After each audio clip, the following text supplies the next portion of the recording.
Hello. Hello. Hi, my name is Luciana Gama Muniz. I am Project Director at the Brazilian Center for International Relations, CEBRI. I would like to welcome all of you. Today, our event is a partnership with the Consulate General of Ireland in São Paulo. And we will have a dialogue about the Sustainable Development Goals. We'll listen to perspectives from Ireland and Brazil. It is an honor to be here sharing this screen with such distinguished guests. And I would like to welcome Ambassador of Ireland in Brazil, Seán, Ambassador David Donoghue, former Ambassador of Ireland at the United Nations, and Izabella Teixeira, former Minister of the Environment, co-chair of the UN International Resource Panel, and Senior Fellow at CEBRI. Our event today is part of a larger initiative that CEBRI is developing in partnership with the Irish Consulate. The idea is to promote a series of debates about the SDGs in order to shed light about the main challenges we still have to face, especially regarding the 23rd deadline that is just around the corner. So after today, we will have a next debate on December 8th at 10 a.m. The topic will be about the European Union Green New Deal, and we have a specific discussion about the SDG 8 on decent work and economic growth. So if you want to register, you can go to CEBRI website and social media and put your information right there, and you receive the link to participate on December 8th. Before we start the debate today, I would like to hand it over to Ambassador Seán for his welcome remarks. You have the floor, Ambassador, please. Thank you very much, Luciana. And maybe I could start by thanking CEBRI for co-hosting this event with us, and to acknowledge certainly our team in Sao Paulo, Owen Bennis and Jill, and the rest of the staff who put all the hard work into this. This is really a very important issue. It's a great opportunity also for me to meet with Izabella, the former minister, and with my former boss for many years, David Donoghue, who has been a great mentor and inspiration in many parts of my life. And I thought what I might do is just take a minute or two just to talk about my own career and how that's brought me to really value the work done on the Sustainable Development Goals. So I started as a young diplomat in 1990, and one of the first engagements we had was on the Earth Summit in Rio in 1992. And I really wanted to be on that delegation. Well, of course, I didn't make it, but I had to prepare some of the briefing. But I think I can honestly say back then, within the development part of our foreign ministry, there was a live argument as to what has the environment got to do with development, and why can the Ministry of the Environment not deal with this? So I think this just shows where we were and how far we've come since. And the whole idea of sustainability was a new idea. It was coming, but it was largely born in Brazil. And I think it's important to say that, you know, the Earth Summit, as it was known in Rio, was a very important start to this whole process. After this, I worked mostly in Africa, but I was involved in rolling out Agenda 21. We funded a common English version of it. We brought it to many of our partner countries in Africa. And I think generally there was resistance. We heard comments like, you can't eat scenery, you can't eat trees if people don't have enough to eat. The environment is a luxury. So again, we were all learning together the challenges that the whole concept of sustainability brings. In 1996, during our presidency of the European Union, I worked on desertification in New York as part of those negotiations. And in 2003, I was part of the delegation to the UN climate change negotiations. And in all of those engagements, there was a very positive role played by Brazil in particular. In 2006, I went to Vietnam. We opened a new mission there. And the following year, I was the co-chair of the United Nations Reform. And David will remember certainly very warmly John Hendra, who was the UN resident coordinator. And we worked very hard on trying to deal with the fragmented way development was taking place in Vietnam, where we had a very strong leadership by the government that had its own vision and how it tried to bring and align all the different UN agencies. But, you know, I think by doing that, we learned that ourselves as development partners or donors, as we were then called, we were very fragmented. And, you know, we tried to move ahead to support the government program. But then, you know, UN agencies, they wanted to maintain their own brand, their own reputation. They didn't like to work together under one flag. And certainly it was a time where we all learned a lot about each other and about ourselves as we worked through that process. In 2015, when the Sustainable Development Goals process was coming to fruition and David was in New York, I was in Nigeria. And as ambassador there, we had a large investment, but solely as multilateral funding to Lake Chad. And the crisis in Lake Chad was certainly in part due to climatic changes where the population was no longer able to survive. And this led to opportunities for radicalization. And I worked particularly closely with Amina Mohammed, who came back from New York at that time to be the Minister of the Environment and has since returned and is now the global leader on the SDGs. And perhaps maybe just to set a little bit of the tone for maybe the next hour, as an EU ambassador here in Brasilia and our engagement with Brazil, how I believe that the SDGs are the fundamental agreed agenda for us to have a, I think you used the expression, adults in the room dialogue about issues that are common to all of us. I mean, there is a narrative that gives the impression that the EU is only interested in the Amazon and that we are finger wagging and telling Brazil what to do. This is clearly not our intention. We are partners. We all need to stabilize the climate, and the Amazon is a critical part of this. But sometimes the narrative gets confused, misunderstood. There are very strong opinions in Brazil about sovereignty. That is very, very understandable.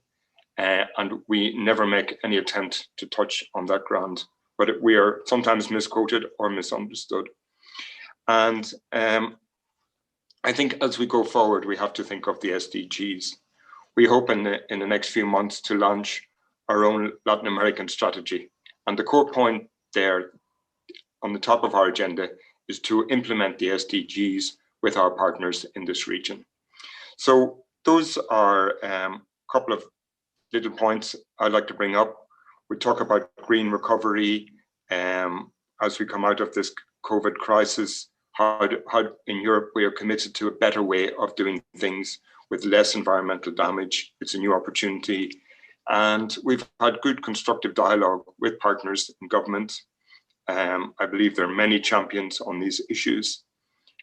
Certainly 2 months ago, I traveled to Sarajás with Vale, one of your funders, to visit the biggest iron mine in the world, which is in the Amazon. And really, you know, that was an eye-opener for me because the world needs iron for development. Brazil is blessed with many of these natural resources, but opening up the dialogue, allowing us in, allowing civil society, private sector, other voices to be heard is part of enriching us all. And it's a challenge that's global. It's not just a challenge for Brazil, and it's one that we're totally committed to here as partners. Thank you. Thank you, Ambassador. No. Now the idea is to have an informal dialogue between Izabella and Ambassador David, two very high-level experts on the SDGs. Both of them have played key roles on the UN Agenda for Sustainable Development Goals. And I would like to start addressing one general question for both of you. The 2030 Agenda for Sustainable Development, adopted by all UN member states in 2015, provides a shared blueprint of peace and prosperity for people and the planet now and into the future. The framework, as all of you know, contains 17 goals and are considered an urgent call for action by all countries in a global partnership. When the SDGs were launched, there was no such thing as the COVID crisis. What now? Are the SDGs still a powerful tool for the construction of an agenda to foster economic growth, innovation, reduce inequality, and promote sustainable development after all? How to go beyond the current momentum? Ambassador, I would like to start with you, and we'd love to hear your thoughts on that. Well, thank you very much. Thank you very much, Luciana, and indeed thanks to Seán for his very eloquent remarks earlier. You're absolutely right, there was no COVID-19 in 2015. However, I would feel that COVID-19 makes the SDGs all the more urgent, all the more relevant than ever before. I know some people might think that perhaps this is a luxury which we can't afford, that countries will not be able to realize their growth projections, that economies are in free fall, that many people have lost their jobs and will lose their jobs, etc. But to my mind, the SDGs are a blueprint for creating a better world, for creating a more inclusive, a greener, a more resilient world. And now is the time to actually rebuild from COVID-19 on the basis of the blueprint which the SDGs provide. Of course, it's a huge challenge, and we have to ask ourselves, how far were we getting with the SDGs even in the first couple of years before COVID? It was a mixed scorecard, you could say. In some areas we did well, in other areas we had a long way to go. But I was struck most of all by the fact that the consensus, I won't go on too long, Luciana, but the consensus which we found in 2015 at the UN in favor of the SDGs has not only remained, but it's even stronger now. Each year, every country in the world comes to the UN to monitor how we are doing in the so-called high-level political forum. And the enthusiasm and commitment to the SDGs is even stronger now than it was in 2015. And that was before COVID hit. My feeling is COVID represents a setback, but the only way forward, the only way to survive literally as a people or as humanity and as a planet is on the basis that we all agreed in 2015. And no country has retreated from the SDGs. Even a large country not too far from Brazil, where the president, let's say, is not noted for his commitment to multilateralism, the existing president, even that country, the big neighbor to the north, never disowned the SDGs. So it's the one global agenda which is uncontested. I'll leave it at that. Thanks, Luciana.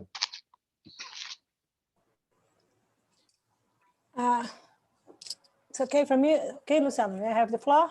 Oh, yes. So first of all, good afternoon for all my friends here. It's my honor and to join good friends that have been engaged in the last years considering sustainability global agenda, and more than this, that have a clear understanding how our national interests from Brazil and Ireland are fully represented in this global agenda. And this is something very important to be highlighted here, not only because of David mentioned, and also your question so provocative, Luciana, but also as Irish ambassador mentioned, considering his trajectory here on sustainability and the Rio 92, and also his experience in African countries and how the meaning of partnership and alliance, what it is, what it means when you have sustainability umbrella. This is absolutely different than it was in the past. And also because he illustrates that these narratives that have been developed and constructed along this almost 30 years, this is a part of a global asset of humankind, how we learn to have a better relationship between humankind and nature. And COVID crisis is exactly a good example, a disruptive for a picture of what is happening around the world, and considering that we unfortunately were not able to learn with the nature lessons, and the costs will be so high. And the COVID, it's a good example of costs. This is absolutely true, and also how Sustainable Development Goals and Agenda 2030, when we discussed this, I'm very honored because I was a member of the high-level panel of 9 nations that proposed Sustainable Development Goals. And I do remember all the debates that we had there. This high-level panel that was proposed by the Secretary General, but it was co-chaired by the former Prime Minister of UK, David Cameron, and also the former President of Indonesia. And I remember that we have really, really huge debates among us to be convinced how we can learn with Millennium Development Goals experience that was based on developing countries, and how we can use this to change the behavior, and also to have new commitments consider developed and emerging and developing economies. So in spite of the fact that developed millennium goals were a good experience for Brazil, for example, Brazil was able to achieve all the goals, this was not enough to address solutions at the global level, and we need the full engagement from developing economies. It's the beginning of the debate. It was a very interesting debate. I can share it with, sometimes I remember this, I think, God, what is this? And also you cannot forget that it's part of the legacy of Rio +20 conference, okay? And the Rio +20 conference is part of 3 important sustainability conferences that United Nations took decisions since 1992 to address solutions for this century. You cannot forget not only Rio 92, but you have gender summit, you have human rights summit, you have Beijing summit, you have human settlement summit, you have different conferences, really, really amazing ones when humankind came together to think together about the future and about the common responsibility and shared responsibility in this planet. So this is my first point, Luciana, because it's absolutely important to highlight here that Brazil, we were part of this.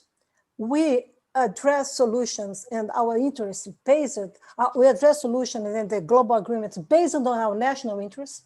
We took this decision in the past. Our diplomacy, okay, took the decision in the past. Brazilian government took this decision in the past. When we went to Stockholm conference, okay, and we agreed with the Stockholm Declaration, and you go into the Principle 21, and you can see sovereignty absolutely well addressed as that. And also Rio +20 conference, we repeat these principles or review these principles exactly based on Brazil requirements, such as in developing, not only Brazil, but developing economies, exactly to make clear, as our ambassador mentioned, that we are here to work together, not to go into national interests or sovereignty, or not to put in check the national capacities to address their problems.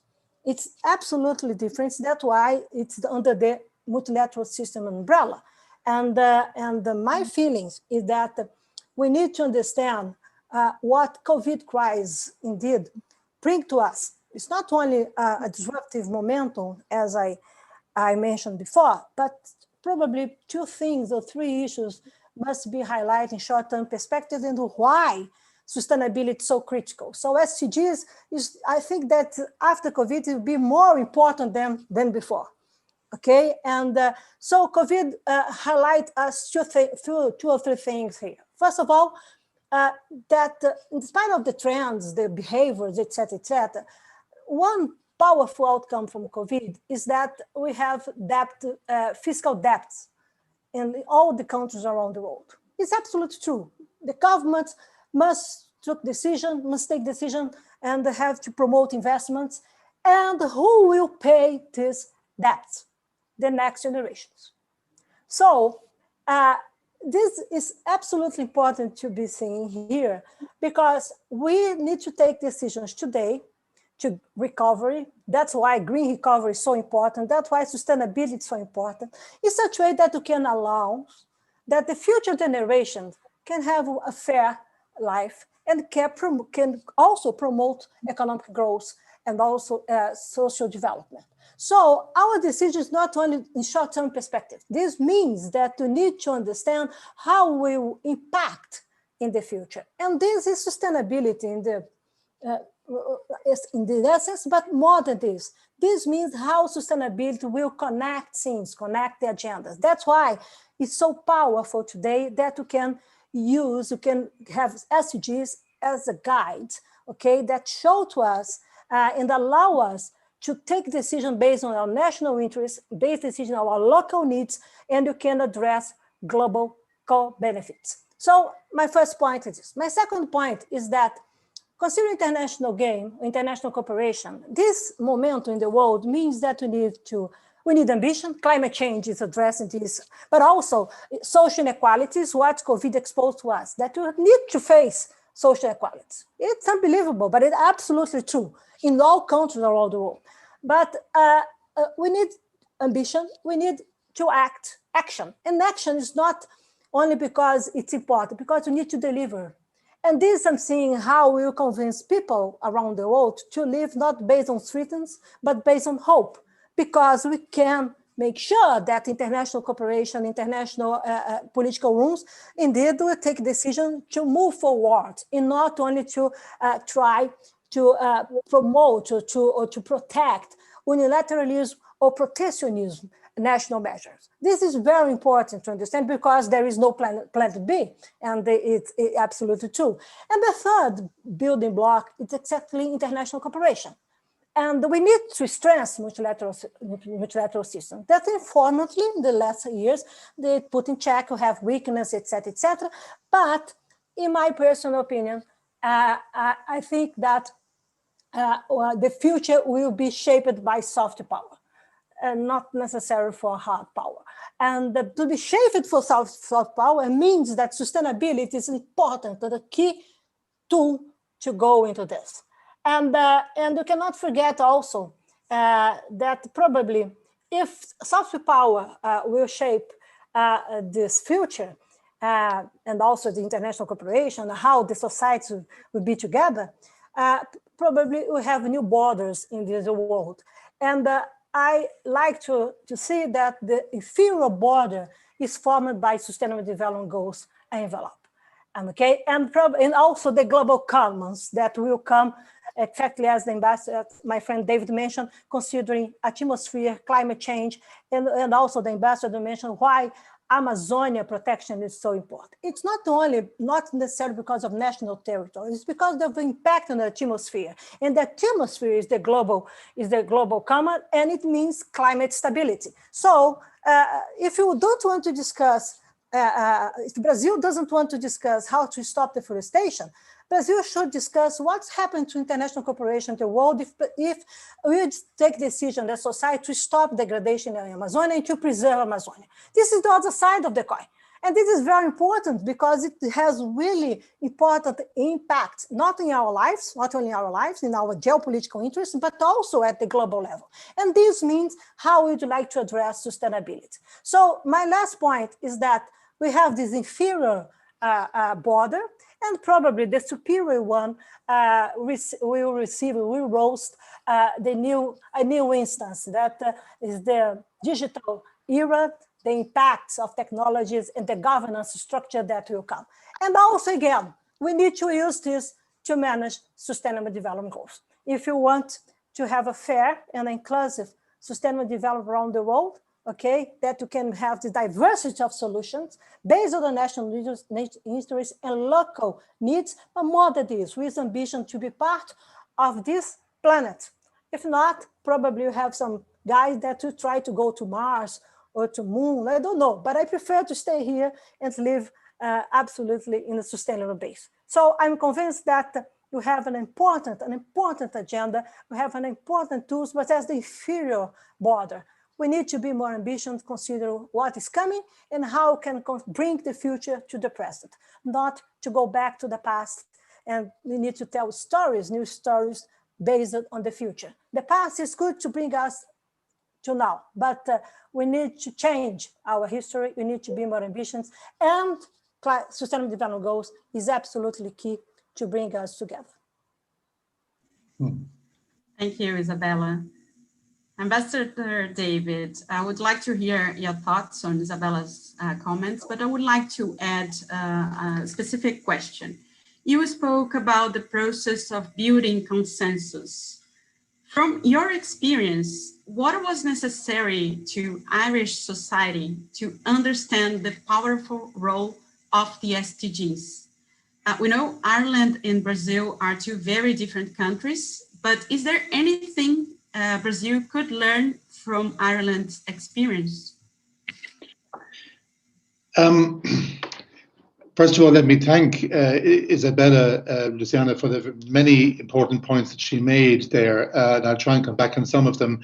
I'm always hesitant coming from a tiny country on the western edge of Europe to decide that there are lessons which we can give to a major regional power and emerging economic force like Brazil. But nevertheless, I'll try and see, is there anything in our experience which would be relevant? I can certainly think of areas where Ireland and Brazil can be partners going forward in relation to implementation of the SDGs. But okay, one reason why the SDGs were readily accepted in Ireland from the word go was that we have always depended heavily on multilateralism. We have been very enthusiastic members of the UN. We're also in the European Union. We, as a small and outward-looking country and economy, we have always needed multilateral cooperation. It defines, in a way, our foreign policy. The UN has always been the cornerstone. So that meant that there was a sort of a favorable disposition towards a big UN agreement on the most difficult challenges we're all facing. There was no resistance in Ireland to being part of a collective agreement like that. One area where we've been slow to understand the potential of the SDGs is that there's still a tendency for individual ministries to think in silos, to think in terms of the agriculture ministry or the environment ministry, but there's no cooperation between the two. There's still a tendency in Ireland not to see the connections between all of these goals. So we still have to work on that. And I therefore am a bit hesitant to offer strong advice to Brazil, but I think the involvement of civil society from the beginning has been an important factor with us. We have a strong tradition of listening to civil society in Ireland. It's just part of our DNA. One can analyze it in different ways, but from the civil society and development organizations were involved in the run-up to the SDG negotiations. They helped to feed in ideas. They were actively participating. So they had high hopes for the agreement, and therefore the politicians realized that civil society would expect Ireland to be actively contributing to the search for a new framework. As it happens, I was asked to be one of the two co-chairs of the negotiations, along with Kenya. That was just pure coincidence, but perhaps that direct involvement of Ireland in the final stages of the negotiations did help a lot. An important factor is that we did not carry any baggage, as we would say. Ireland does not have strong national interests which it had to defend at all costs. We were able to think in global terms. We were not trying to think in terms of, we were not a major rich country, for example, defending its interests. We were sort of a small mixed economy, but we have a lot of experience of poverty and disadvantage from our history. We also have strong connections to Africa. We could have a foot in both camps, as it were, though in the two camps of developed countries and developing, if I can still use that. So Ireland was well placed to understand a global agreement aimed at providing an integrated solution to the world's problems. We were open to it. We were well placed. We were not suspicious about it, and the government therefore was fully supportive of the negotiations. Civil society led the way, academics. The private sector hasn't really got involved to any significant extent, but they're beginning to hear about the SDGs. They're beginning to recognize that sustainability must be at the heart of all their business operations. So, no, to sum up, there is no particular advice I would give Brazil, but we have been fortunate in that we understand the importance of development from our own history. We were, in a sense, a developing country. Now we are one of the wealthier EU member states. We've benefited from EU membership. So we have really started from a position of knowing, of having historic memory of poverty and of conflict.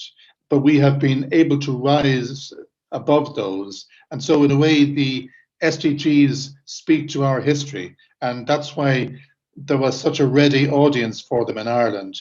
But, you know, Brazil, if I may take this opportunity, Brazil was a major player, not just in the run-up to the SDGs, as Seán indicated earlier, and Izabella, namely 1992, and then the Rio +20, but it was also a formidable player in the actual negotiations that I was involved with. In particular, and this is, I think, well known, Brazil played a role in getting agreement on the technology facilitation mechanism, which was in fact quite an important element in breaking the tension between the global north and global south. When we got agreement on that technology mechanism, which was to be part of the agreement, that actually cleared the way for other compromises. So Brazil was, on the one hand, a strong advocate for the interests of developing countries. For example, the principle of common but differentiated responsibilities, the need to combat inequality both within countries and between countries. Brazil was a champion for all of that, but it was also a key player in getting brokering the agreement on technology transfer. And that in turn helped us to get to the point of success. So I just mentioned that in passing, and may I pay tribute also to Izabella's own role in the high-level panel in 2012, because that was really that opened the way for the SDGs. It proposed the SDGs, and I don't mind admitting that when I was drafting much of the document which we were negotiating, I looked back at the work of the high-level panel and I borrowed a few ideas and phrases here and there, including the principle of leaving no one behind. So we owe a lot to the work done by Izabella and her colleagues in that context. I've probably gone on too long, Luciana, but I'll come back later to, if you like, a forward-looking view of what Ireland and Brazil can do together. That's actually my next question, Ambassador David. But first, I would like to hear from Izabella how to use the diversity of experience of other countries to make Brazil stronger to move forward, And then I think you can go on telling us your thoughts about bilateral cooperation between Brazil and Ireland. Thank you, Luciana. I think that I will talk about Brazil that I know, okay? And I'm full belief that we can have our role. We can use sustainability and also tackle climate change and biodiversity loss and desertification, combat desertification, to address our national interests and local needs. This is my first point, okay? This is, in spite of the global interests, this makes sense for Brazil. And more than this, Sustainable Development Goals means that it's always to us proposed when because I participate of the 2 high-level panels, David. You have one before a Rio +20 conference under the leadership of Gro Brundtland. And after Rio +20 conference, we have 2015 agenda, and when we propose SDGs. So I have the opportunity to try to connect the different political situations and perspectives, and before the global debate and after the global debate, and indeed together with you were also in the journal, climate journal, because it was 2013, 2014, and it was exactly under the Paris Agreement preparation process.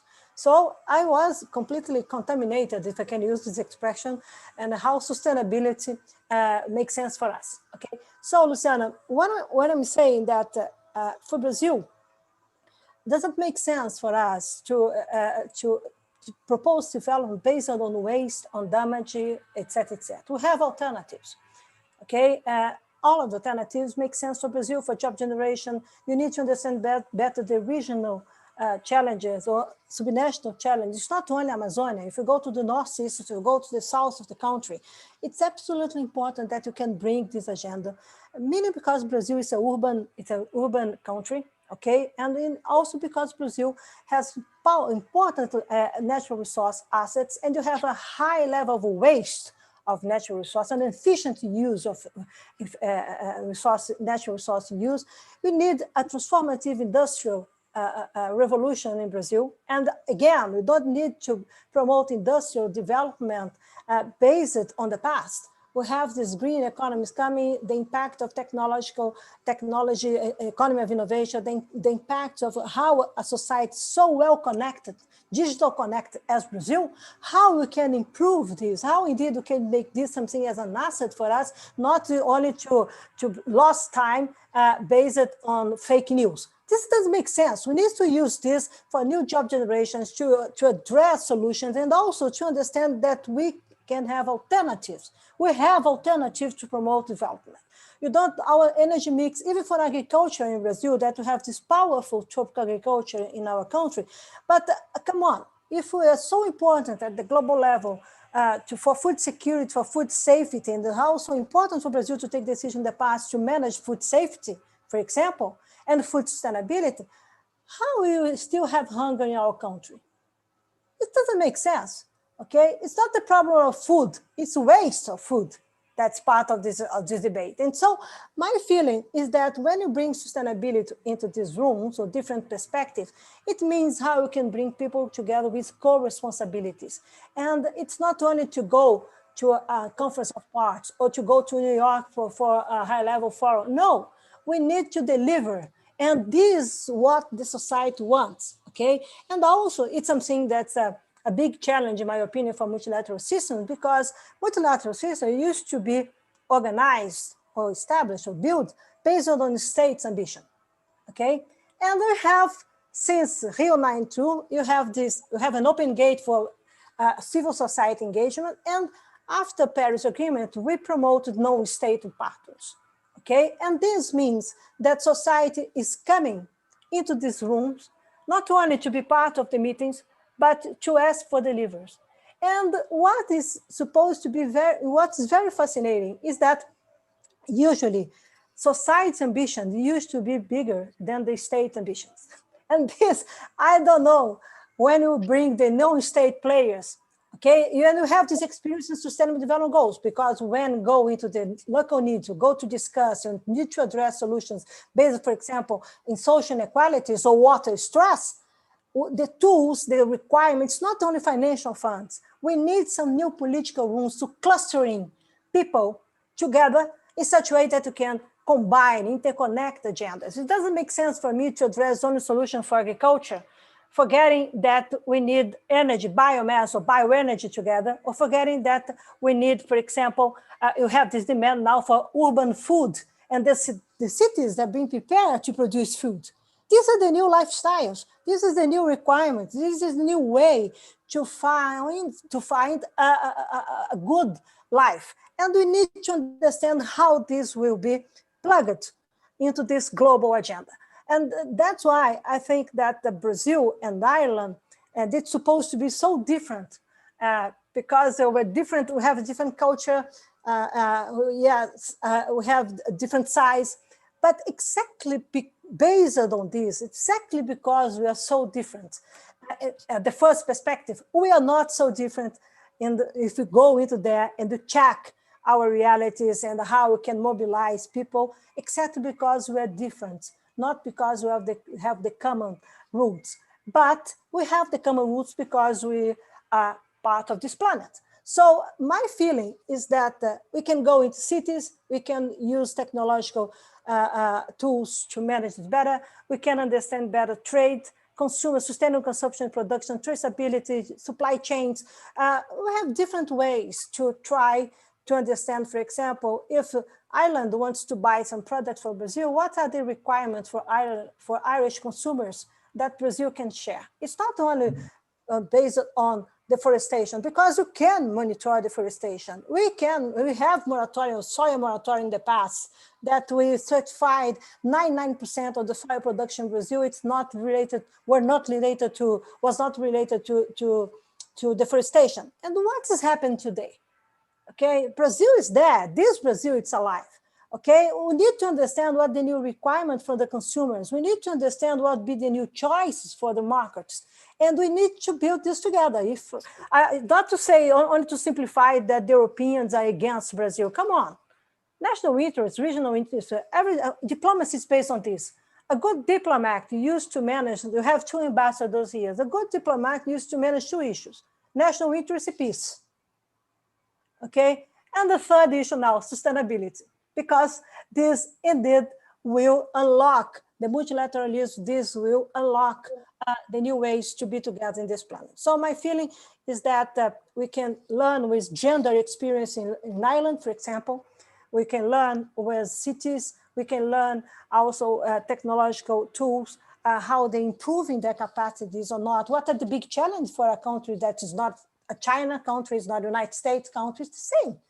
We have these challenges. In Brazil, I think that what's more important for me, considering this dialogue, when our friends for Ireland ask us to join us in CEBRI to do this, is come on, let's be open to learn with the difficulties and solutions with other societies.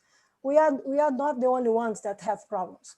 Everybody around the world has problems, but everybody has also the capacity to face the problems and to look for solutions. And without partnership, without be together, forget it. It's impossible to promote solutions in this, consider the global challenge that we have today without being together. COVID, it's a piece, it's the first step to make it clear, okay? But we need to understand how to bring people together.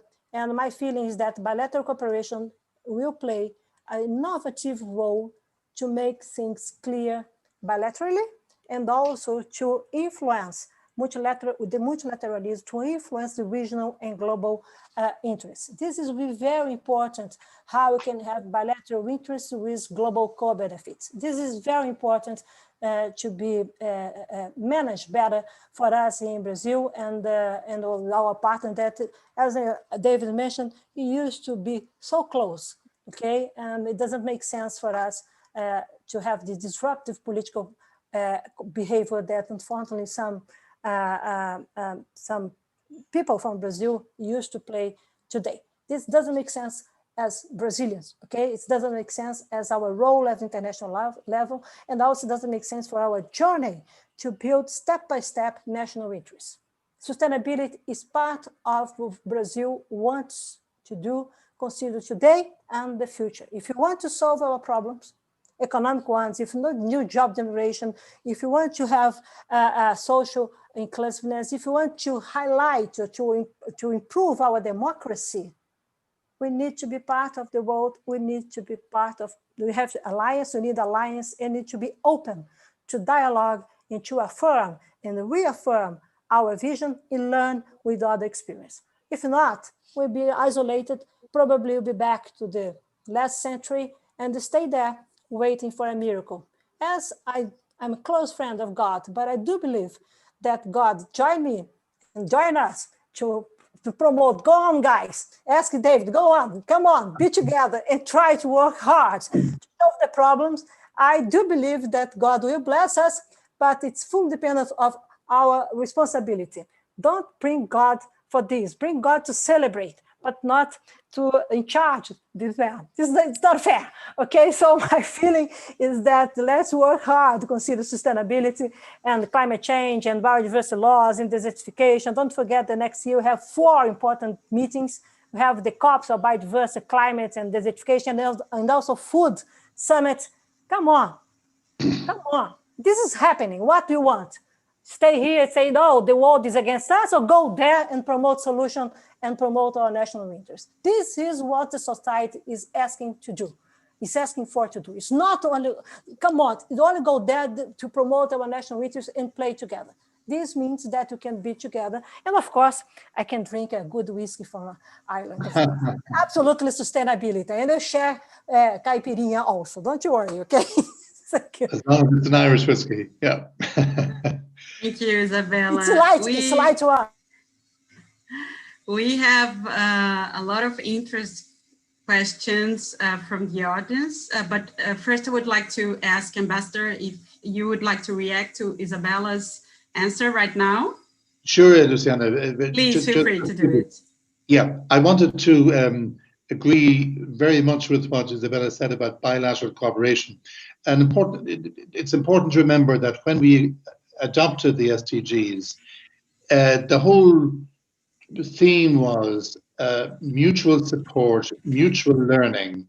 That underlined that was part of the 2030 agenda, that we would all learn from each other. And we didn't just mean that Belgium would learn from the Netherlands and so on. We meant cross-regional learning, that one part of the world would learn from what countries in another part were doing to implement the SDGs. Even as we were designing the goals, or when we were first trying to come up with the goals, a deliberate attempt was made to have cross-regional groups of countries negotiating together. So you might have the UK, Sri Lanka, and Vietnam working together. That was the hope. Didn't quite pan out that way. More often than not, it was Denmark, Norway, and Iceland working together. But the point I'm making is that an attempt was made to have to mix up the traditional groups of countries, so that you would have North and South and rich and poor, and working as clusters to get the best goals for humanity. And in the same way, there is much that Ireland can learn from how Brazil is implementing the goals, and vice versa. And that kind of creative approach, mutual learning, understanding the challenges that have been faced elsewhere, and learning from that, that's part and parcel of the SDGs. So I strongly agree with Izabella in that. I just hope that the high-level political forum, which is now meant to be reforming its methods for the second cycle for the next 4 years, I hope that it will find ways of promoting cross-regional understanding and lesson learning, as I described. Up to now, frankly, there has been too much emphasis on what an individual country reports about its own glorious achievements. There's been too much focus on one country reporting on its own, not enough on this bilateral or even wider cooperation. I would like to see a situation where we have multiple countries engaging with each other to share lessons. So that's one point. Just picking up on a second, a few other points Izabella was making. She talks about food safety as one key area for Brazil. It's also a key area for Ireland, and in fact we have a certain amount of expertise on that built up at UN level. We have had in the past an economy which was heavily dependent on agriculture. In the meantime, that has changed, and our food-related industries are less important in the overall scheme. We're mainly a high-tech economy now, but we still value the understanding we have of food security issues, food safety issues. So I would think that that is one example of where Ireland and Brazil could work together. Another is technology. Because Ireland is now a high-tech economy, it happens that we have in Ireland branches of, I think, every major US IT company. It's our speciality. So we are a high-tech hub, particular in the with particular reference to communications and ICTs and so on. There is a lot that we can contribute to the debate about technology and its role in sustainable development. It was an injustice that for a long time developing countries did not have access, equal access to technology, and which would help with their own development. That was an injustice that we tried to correct in the SDGs with the help of Brazil, as I said. I think that Ireland would be open to cooperation with Brazil on issues around technology transfer. There are always going to be tensions on that between North and South, but I think that it's an area worth looking at. And final area I might mention is gender equality. I know that this is certainly a big issue in Brazil. It is one which is close to the top of the Irish agenda. For example, it was my honor to follow the Brazilian ambassador as the chair of the Committee on the Status of Women while I was at the UN, and my successor followed me in that. So gender equality would be a high priority on Ireland's in Ireland's view of the SDGs. So again, I suspect that there is a lot that we can do, although there are many more issues that one could imagine, but I'm just trying to pick a couple of concrete examples as we look ahead. Thanks, Luciana. Thank you. Thank you. Luciana, may I add 2 comments, because we have some questions here that I'll try to are you jumping into the questions as well? No, I'm jumping in my thoughts, but I can check the question and try to manage things, okay? Excellent. Okay, go something ahead. That David mentioned, consider our bilateral cooperation interests, and of course that have economic sectoral arrangements, trade, and the technological tools, and also gender. But I think that 2 observations is absolutely important, and I fully agree with Sophie that is here in our question mentioned that very different countries cooperate. Makes sense because we need to learn with the experience. This is the first step of international cooperation. It's share not only interests but share solutions. How we manage your realities and local needs, as I mentioned before. And also how this experience can be shared with other countries. This is trilateral cooperation, if you use this expression. So Brazil in the past, when we were able to end hunger here, and also in the extreme poverty, I remember that it was concrete outcomes, okay? I remember, and also you delivered the decline of the rate of deforestation in Amazon region. I remember that we in Brazil, we promoted bilateral and trilateral cooperation with other countries with the support of developing economies. For example, Amazon Fund, that we finance this for the South-South cooperation. So we share with Amazon-based countries the technology from IPI to monitor deforestation and to also our national arrangements to tackle illegal deforestation and to go against environmental crime in that region. Also, when you have poverty eradication, extreme poverty eradication, well, it's a good example with our experiences so different, etc. It's in tropical countries, a big country, a huge country, and also what's happening in some European countries, Eastern countries, for example, and how we use this to strengthen cooperation in the African countries, combine things. And this is an asset. This is something that Sustainable Development Goals use when you go to New York to a high-level forum to debate, etc. We're very interested to know how we can bring people together. It's not only the society, international meeting, but indeed how we can private sector can finance this, how philanthropy can be have additionality when you have investments or some funds that you can bring solutions. This is based on sometimes bilateral cooperation. This is sometimes based on how societies, sometimes so different, find a ways to come together. So if you go into Sustainable Development Goals, you have, of course, many experiences, etc. You have bottlenecks, you have gaps, but it's absolutely important how the good outcomes, they can be used to not only to stimulate, to make faster, to bring, to be more efficient in bring solutions, and to have some shortcuts for international cooperation. You can use these expressions if you do apologize. Why you need shortcuts? Because you don't have time. People, so we deserve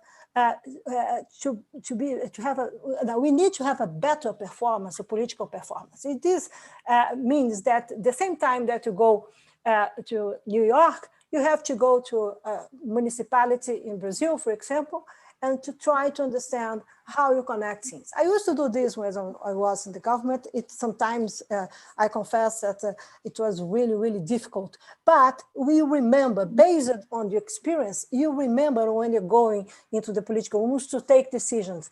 What is the reality that must be addressed? This is also international cooperation, how this is important bilaterally, because you can go into Ireland, you can learn with the process that you have there. You can learn with agriculture, not necessarily with all the conditions that you have in a tropical agriculture like Brazil and vice versa. But when you have to address small farmers in Brazil, for example, okay, and the agribusiness in Brazil, for example, what are the challenges? What are the key messages that you can learn with both experiences? These are really concrete. This is reality. This is not a dream. This really makes sense in bilateral cooperation, okay? And my feelings is that we have a lot to learn with Irish experience.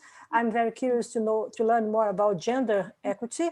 As in Brazil, we need not only gender equity, but also social justice, climate justice, and how we can manage this considering the diversity of situations in our cities, in urban area in Brazil, and in non-rural and rural ecosystems in Brazil. So we need to open this Pandora box to understand better how we can see solutions or manage solutions short-term perspectives. You don't have much time to have speeches. A speech is a speech. You need to go there, negotiate, be back home, go with the local needs, open the political rooms and try to manage, this is very important, to manage political rooms at multilateral system in such a way that society's ambition will influence the ambition of states partners, okay? If not, only have the basic line and don't have the superior line, that is very important to move forward.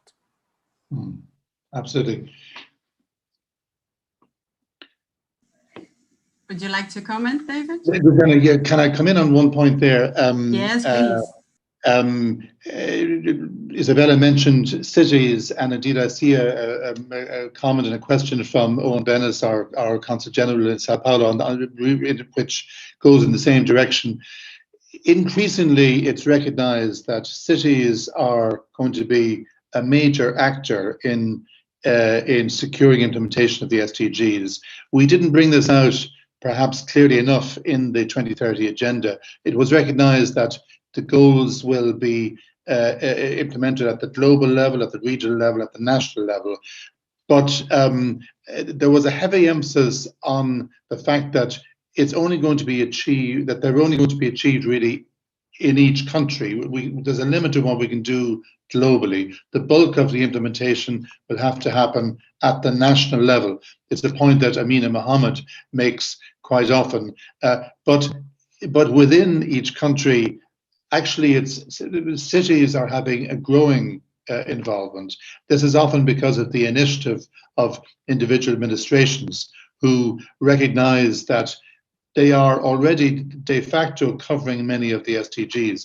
A very good example, a kind of a pioneer in this respect, was New York City.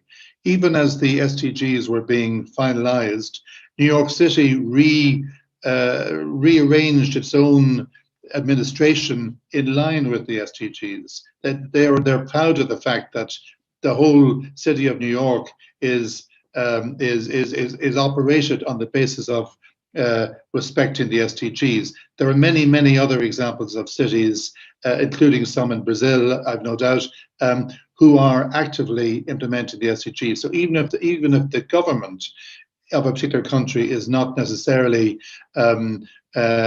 doing everything it could, often it is cities and at the local level, local authorities, municipalities who are taking initiatives. I think this is a very promising area of work. Sometimes the same cities are also the most progressive when it comes to managing immigrant populations, so that there's a kind of an overlap between a city whose progressive policies are intended to advance the SDGs and which is also extending a welcome to migrants. I mentioned the two together, but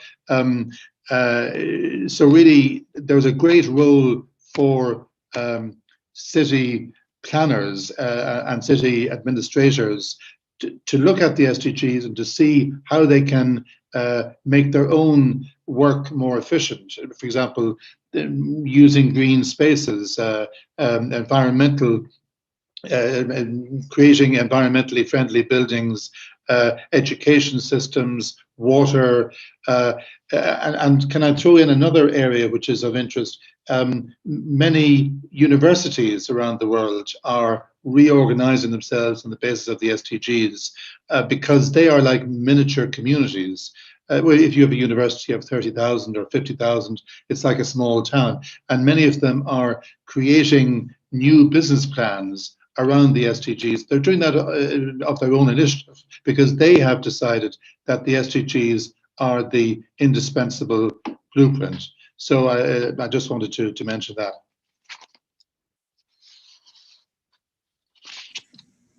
Thank you. Thanks a lot. We are actually approaching the end of our event, so I have time for one last questions and final comments from you, okay? What I would like to hear from you is about the US election. I think it has brought an optimist perspective to the climate change agenda. And I would like to know how you analyze the impact of Joe Biden's election and the return of the US to the Paris Agreement. Ambassador David, could you start, please? Well, very, very briefly, Luciana, I mean, I'm delighted with Joe Biden's election, not only because he is of Irish background and we always watch carefully. Many US presidents have some Irish connection, but Biden has more than most. It's not an Irish name, but on his mother's side, he is very well connected. So that's a small but still an important point. We are delighted that Biden is going to reconnect with multilateralism. It's pretty obvious from what he said and from his early appointments. I was referring, obviously, in an oblique way earlier to the attitude of the Trump administration. They pulled out of the Paris Agreement, but they haven't actually attacked the SDGs. And I think that's important. Maybe they felt that it wasn't ultimately necessary because it didn't involve financial commitments by the US, but for whatever reason, they didn't attack the SDGs, although they attacked almost every other UN agreement. But with Joe Biden, it'll be the reverse, I think, that he's going to re-enter the Paris Agreement, the Iran agreement. I suspect he will re-enter. It may take a while, but he's heading in that direction. WHO, I think all the sins of the Trump administration will be corrected. The US, I can say, was one of the strongest supporters of the SDGs as we were negotiating them. That was the Obama administration. They did have their own particular perspective, and I would have to say that they were the ones who had to be persuaded most in relation to the technology facilitation agreement, for reasons you can imagine. The US didn't particularly want to open up access to technology, but nevertheless, they were strong supporters of the SDGs when they were adopted. And I confidently expect Joe Biden to pick up the torch again in that respect. And on climate, I mean, his appointment of John Kerry is in itself a very welcome signal of his commitment. So I'm extremely enthusiastic, as I think most people will be. Okay, well, for me, I fully agree with David, and I had the opportunity to meet in the past President Biden and all together with President Obama, and when Brazil adopted its strategy before Paris Agreement to have a bilateral arrangements. One of them with China, another one with Obama, with United States, another with Germany, and the last one with Norway. When we arrive at Paris, we have this bilateral arrangement, and it's like step by step. It was a strategy, a Brazilian strategy to understand how we can address our common interests bilaterally, and also how it is part of step of the French diplomacy strategy to face the lack of credibility that you had this time, considering the failure of Copenhagen COP, and indeed how we believe that we'll be able to achieve this agreement. Okay, and one of the key players for this process, considering the climate change on reality, was Todd Stern. And Todd Stern is the head of the negotiation climate change team of the United States. He's a close friend of mine. Today, I met him on the meeting, and we have been working hard, for example, with private initiatives like Priceless Planet to restore degraded area around the world. And this means that you need to understand that we have President Trump administration and measure, but you have the American subnational level that the last 5 years play strategically to move forward, considering climate change and global issues. And this is something, in my opinion, that we need to learn, because it means that American society interests that were addressed considering President Biden election. And this also means that President Biden has domestic commitments, okay, based on his campaign and also Kamala campaign. And these domestic issues or domestic agenda address climate change, environmental justice. This is really particularly important to be seen for us, because it's not only to be back at the global level. United States, and today during the morning, Mr. Podesta said something very illustrative of what the administration of President Biden will be. He said, we need to act before we talk. And this will be an action-oriented agenda, okay? And my feeling, as David mentioned, is that Americans also fully support Sustainable Development Goals. Mr. Podesta was, together with me, my partner on high-level panel 2015 agenda that we proposed Sustainable Development Goals. We are there together, okay?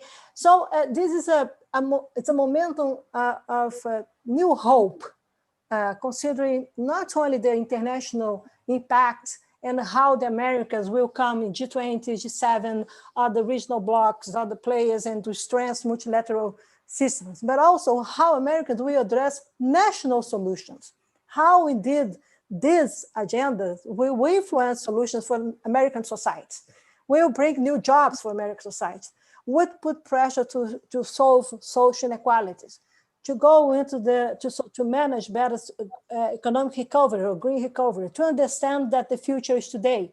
So I think that we have from President Biden, not only a good experience of international diplomacy, he's an expert, but he knows a lot about Latin America, but he knows a lot about Brazil. Okay, really a lot about Brazil.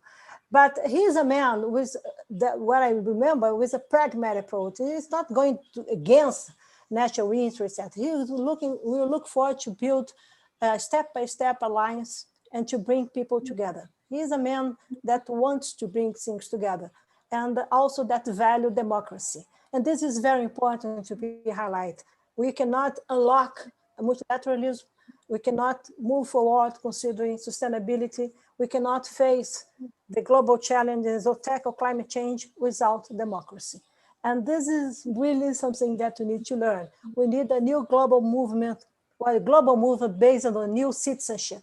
When I used to say that to have co-responsibility, it's based on obligation, but also in our interests, in our rights. And I think that we need to learn with this new moment of American society, we from the Western world, okay, and how these values will be reshaped, consider this new era, and that we need to boost our commitments and to make sure that we can move forward considering economic growth and also manage better social inequalities and sustainability.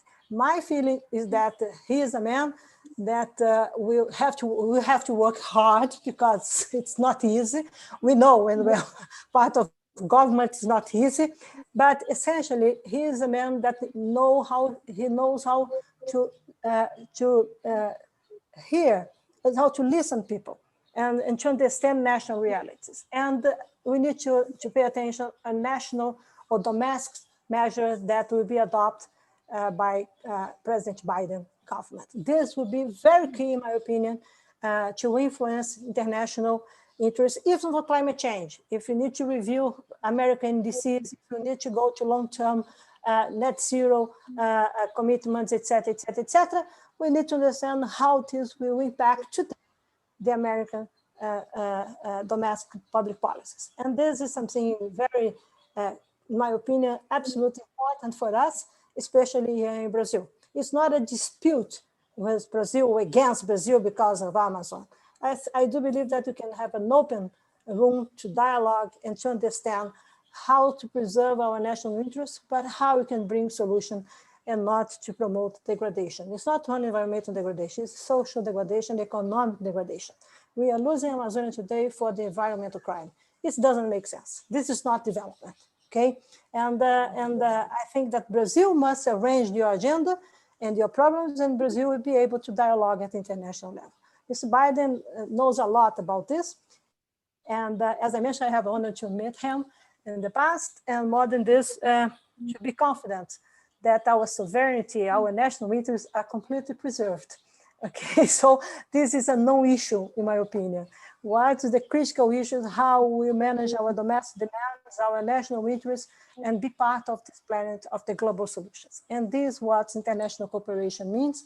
And I do believe that we still have an important diplomacy, not only climate, but environmental diplomacy in Brazil and also United Nations, okay? And as our friend Amina Mohamed used to say, let's act together and be friends. Amina is absolutely an amazing woman, okay? A good sister that used to cheer us. And more than this, she's a leader and she's working hard exactly to make clear for developing economies how international cooperation makes sense beyond funds transference or beyond short-term perspectives. And this is part of our history here in Brazil. we used to believe in long-term perspective, but we need to understand how you don't like too much to have a long-term planning, but how we can take decision today. And domestic policy, again, will facilitate the dialogue with America, with European, with China, with India, with African. We cannot be against our partners. This is something very important. It's something that I do believe that Mr. Biden will value. He's a man that used to value partnership and friendships. So let's see if you can have not only a fresh air or fresh hope, but what it is, he can bring a new way to promote leadership, global leadership. We need new leaderships, okay? Consider the future, not the past. Thank you. Thank you, Izabella. Well, I'm sorry we're running out of time, but as I said in the beginning. Luciana, I'm sorry. Just to say that tomorrow we have a webinar here in CEBRI. We invite people exactly that to have Tone of a Joy from the United States, with Ambassador Sérgio Amaral and me, that we discuss exactly the perspective of President Biden administration and what is coming. So I'm here to invite everybody to join us and let's discuss. This is absolutely important for us at the moment. Thank you, Izabella. Well, I would like to give a special thanks to Ambassador Seán Hoy. Thank you for this partnership with CEBRI. Thank you to Izabella and Ambassador David for taking your time and sharing such powerful ideas with us. It was a pleasure being here with you. Our next event about this project is on December 8th at 10 a.m. And we will have a lot of opportunities to discuss global green recovery, gender issues, economic growth, and other topics that we mentioned today. And final thanks to our audience. I hope you have enjoyed as much as I did. Thanks a lot. Thank you, Luciana. Thank you very much. Thank you very much, David. It's my pleasure to see you again. I hope to see you soon next year. Ambassador, you're welcome always in Brazil. Okay, thank you. Bye-bye. Bye-bye. Bye-bye now. Thanks, everybody. Thanks, Sean. Bye-bye now.